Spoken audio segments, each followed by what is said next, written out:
প্রভু যীশু খ্রিস্টের সুমধুর নামে আন্তরিক অভিবাদন। মথিলিখিত সুসমাচার 11 অধ্যায় 23 পদে লেখা আছে, আর হে কপরনাহুম, তুমি নাকি স্বর্গ পর্যন্ত উচ্চীকৃত হইবে, তুমি পাতাল পর্যন্ত নামিয়া যাইবে। কেননা যে সকল পরাক্রম কার্য তোমার মধ্যে করা গিয়াছে, সে সকল যদি সদমে করা যাইত, তবে তাহা আজ পর্যন্ত থাকিত। গালিল সমুদ্রের প্রান্তে কোরাসিন, বৈৎসৈদা, কফরনাহুম এবং তিবেরিয় নামে 4টি বহু চর্চিত নগর প্রভু যীশু খ্রিস্টের সময় ছিল।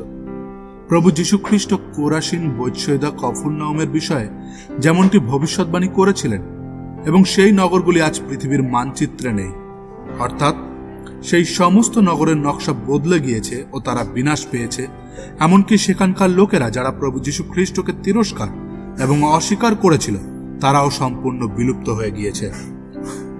প্রভু যীশু খ্রিস্টকে বিশ্বাস না করাটা মানুষের সব থেকে বড় ভুল ও বৃহত্তর পাপ, যার দণ্ড অনন্তকালীন বিনাশের নরক যন্ত্রণা।